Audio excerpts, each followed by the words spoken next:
tuned into Recovery TV, the voice of hope, with your host, John J. Tassoni Jr. Discussions and information on addiction and mental health issues. Now, here's John and today's guest. Welcome to Recovery TV, and I'm your host, John Tassoni. Get yourself some Narcan, please. Get it, put it in your purse, keep it with you at all times. It saves lives. Victor is in the house today. Lisa Peterson and Alex Denoyan. Welcome, both of you, and thank you for joining us today. Thanks for having us. So, I don't know who wants to start, and tell me about Victor.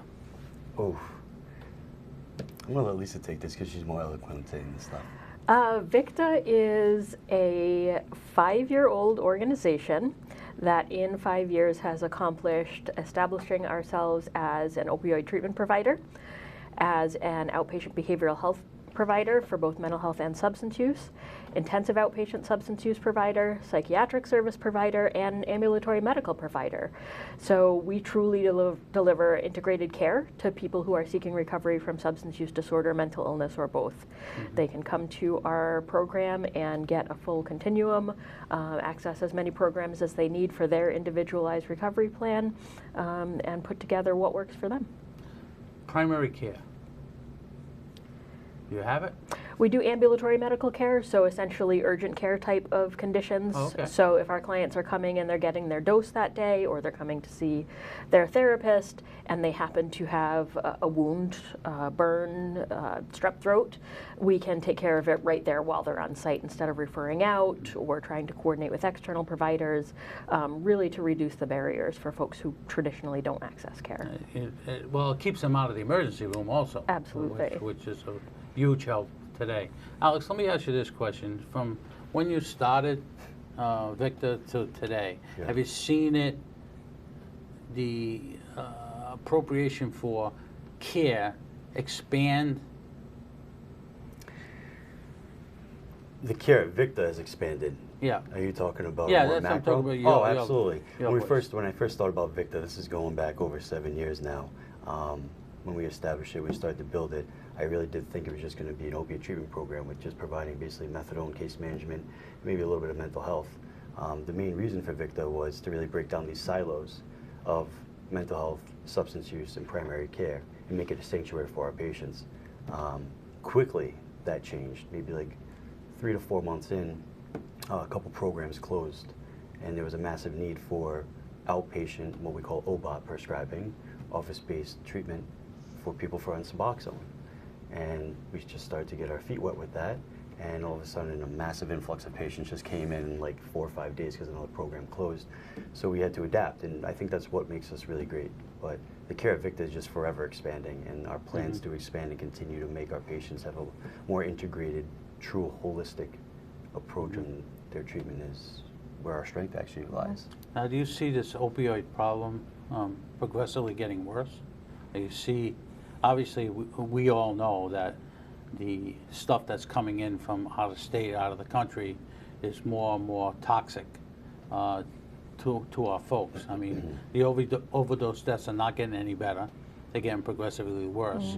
And they keep throwing one piece after another, whether it's a molecule or something different into the mix. What are you seeing? I've never seen anything this toxic or this unpredictable in my 28 years in addiction treatment. It's very scary out there. And I think that, number one, it's really important to not see this as an opioid crisis. This is a substance crisis. This is a drug poisoning crisis. It's important to recognize that alcohol still kills more than anybody, alcohol-related illnesses, accidents, et cetera.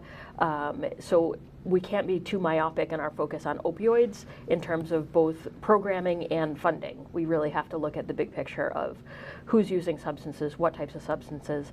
The difference with alcohol, of course, is that it is a known quantity.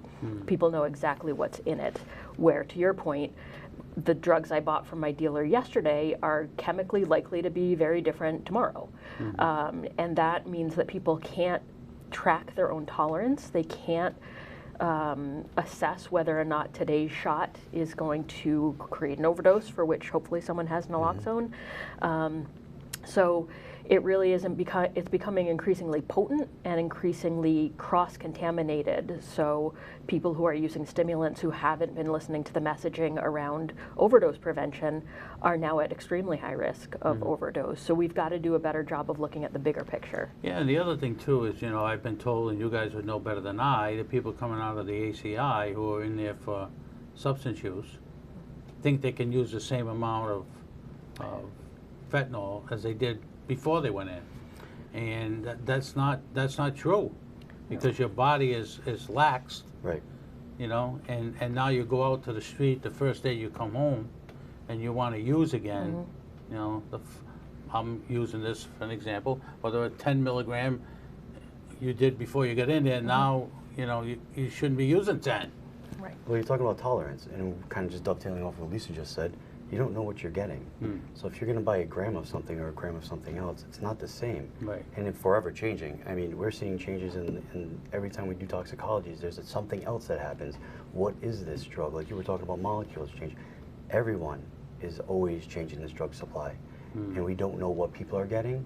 So as providers, that's why we have to really, really tell the patients, like, we care about you being honest with us, because we're going to treat you the way, however you present in front of us. Right. So you want to talk about tolerance and people using and relapsing and things like that, it's a massive concern because their tolerance is a lot lower. Yeah. So when and if they relapse, obviously you're talking about catastrophic, possible overdose, accidental. Yeah. Absolutely. And some of the things I've read, the people when they come out of prison, some may want to get their life back on track again, but there's always a few that go to the corner and try something different, and then going back to what you said, Alex, the molecule that changes, it's changing on a daily basis, and it's very unfortunate, and I look at it this way. I've had guests on my show with chronic pain. The doctors are not giving them enough opioids to help with the pain. So what happens? They go to the street. And what happens when they get to the street, it's not the same as what they took over here. And unfortunately, it's an overdose. And I always say this, and people look at me like I got two heads. The 435 that we had a year ago of overdoses, it's not 435. No. It's way more than 435. And I've talked to elders like myself who have to go in for surgeries, and the doctor gives you maybe 6 or 8 pills to combat the pain, but some people can't deal with the pain and may use their 6 or 8 pills within 2 days, go to get a refill, and the doctor won't give them a refill because the doctors are on, they're under the microscope for the amount of prescriptions that they write, and so they just go to the street. And then what happens? You read their name in the paper the next couple of days. I want to talk more about that when we come back. We're going to take a break. You're watching Recovery TV, and I'm your host, John Tassoni. We'll be right back with the Victor twins right after these messages. Now, back to Recovery TV with your host, John J. Tassoni Jr. Recovery TV is made possible by our supporting sponsors and our title sponsor, AdCare. Now, here's John and today's guest. Welcome back to Recovery TV, and I'm your host, John Tassoni. Victor is in the house today, Lisa Peterson and Alex Denoyan. Thank you both for joining us today, and thank you for what you do, obviously. You save lives. No doubt about it, you save lives. I want to get back to the reports of 435 and how it's underreported. It may or may not be because of statistics, as far as toxicology reports coming back, or they're not being reported because they're under doctor's care. What is your thought on that, Lisa? I think there's definitely underreporting. I think that the issue you were talking about in terms of people who are prescribed medications for pain not having access to proper pain control is an under-discussed side effect or ripple effect of this crackdown. We've tried to police our way yet again out of a crisis, and it's actually driving the crisis because people are accessing unpredictable, unsafe supplies when they can't get their regular medication. And I think it's also important to note that all of those 435 were loved ones and family members and friends, so the devastation caused by these losses that can't be calculated. You know, and you're 100% right, because when I first took over the Leadership Council, when I got a call about Sally overdosing, I would go to the wake and talk to the parents. And after a while, it was getting bombarded with going to wakes and funerals. And to see a family lose a loved one, whether it be 17, 18, 25, or 45, it's heart-wrenching to see what a family goes through when someone overdoses and dies. And then you have families that have had problems with their children, you know, stealing and the whole bit, and disowning them because of their addiction problems, you know. But when they go, it's almost like another thunderstorm, you know. And, you know, we've had someone 84 in my town die of an overdose. 84. Addiction doesn't discriminate, John. No, it doesn't discriminate, but it goes to the point where I believe that gentleman was looking for pain medication. Sure. And went to the street and got the wrong stuff. Right. You know, and I know your organization now is in line for harm reduction. Let's talk a little bit about that. Yeah, so we deliver our services always through a harm reduction lens. A lot of people talk about meeting someone where they're at. We truly will say, is your goal to stop using? Just be upfront with us, because we'll adapt your treatment plan accordingly. If your goal is to use less or to use more safely, we're going to work with you on that, and we're going to equip you to do that more safely. So as you know, Rhode Island was the first state to pass legislation fully sanctioning harm reduction centers, overdose prevention centers, safe consumption sites. There's a lot of language around it. And in February, the Providence City Council approved the first site. So we're thrilled to be the clinical partner of Project Weber Renew. So when people are using the harm reduction services, the safe consumption services, the day that they want to speak to a therapist, or the day that they want to start on medication to get off their substances, we are literally right there. So we will develop those relationships, make sure that the transition is seamless, and that we are a trusted member of that community, because treatment providers often are not, and that's another barrier. So it really allows us to be there from start to finish and help somebody with whatever their recovery looks like. So a lot of people say to me, that's not going to work. That harm reduction is not going to work.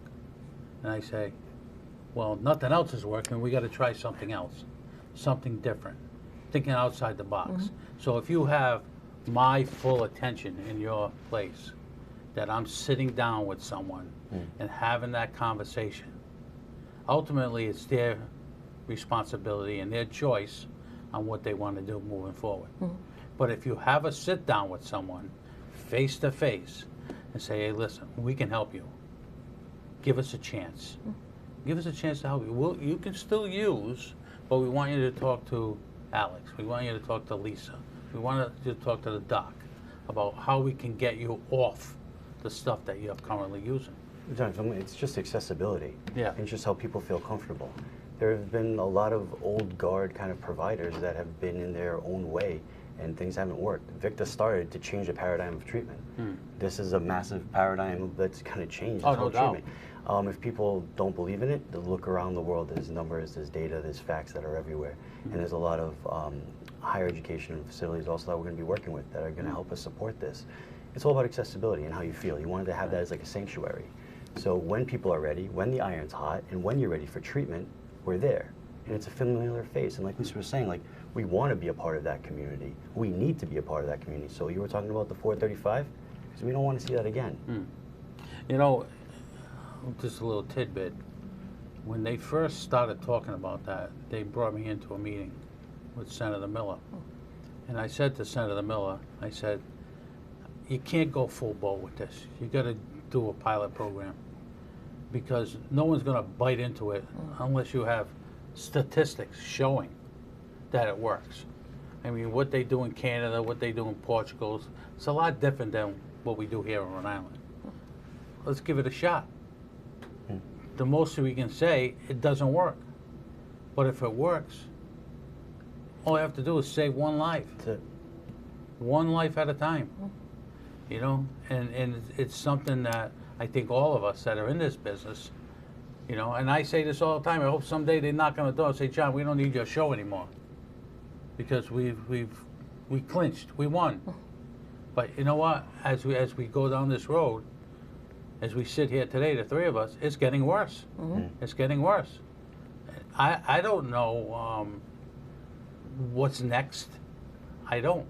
But let's try the harm reduction. Let's see if that works. If that doesn't work, we scrap it, we try something different. But we have to keep trying. If we throw up our hands, that 435 could be 5,000, could be 6,000. I mean, across the nation right now, we're at 109 in last year's statistics. 109,000 people died of an overdose. That's insane. Yes. That's insane. And now it's not the opioids now. It's the synthetic stuff that they're putting in with the opioids and making their own stuff. But people are suffering on the other end because DEA has made a conscious decision to stop prosecuting these doctors that are prescribing. And it's not working. It's not working. I can see elderly when they go into the hospital. I mean, people my age, 65, they have a hip replacement, knee replacement, and you only have 8 pain pills. That is not going to work. That is not going to work. I don't care how tough you are. It's not going to work. And then, you know, the doc say, hey, listen, I only can do this much. You're on your own. So then they start with the alcohol. Then they start going to the street. And then now we got a combined tsunami going on. So we're going to take another quick break. And when we come back, I want to talk about Victor, the number, the website, what else you got up your sleeve. You got it. I'm going to take a quick break. You're watching Recovery TV, and I'm your host, John Tassoni. We're here with the Victor twins. We'll be right back after this message. Now, back to Recovery TV with your host, John J. Tassoni Jr.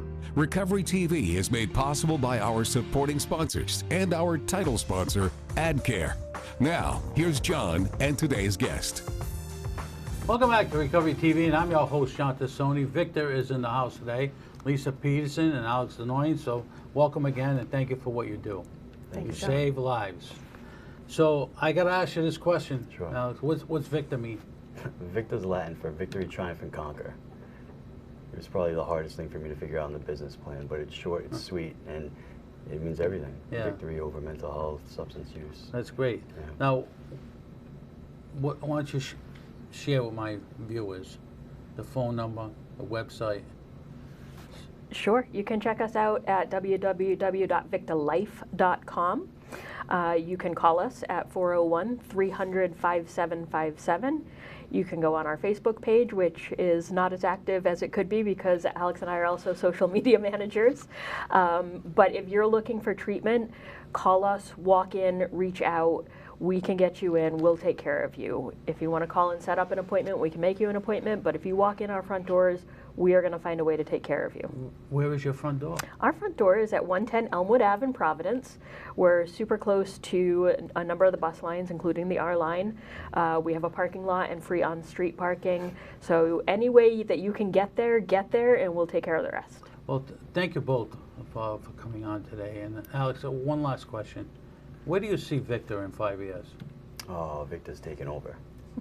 Victor, with the culture that we have, with the people that we have, with the partnerships that we have in the community, the way that we're just changing treatment, I really do feel like everyone's going to kind of jump on board with the way that we are truthfully adapting and innovating for what our people that we're serving, what they need. Great. Yeah. Well, thank you both again for coming on. I wish you all the best. Thank you. Hopefully another 5 At least. years, and you have a bigger party. Thank you you, know? John. So, but thank you very much for coming on. You've been watching Recovery TV, and I'm your host, John Tassoni. Give them a call, Victor. The Victor twins. We'll see you next week.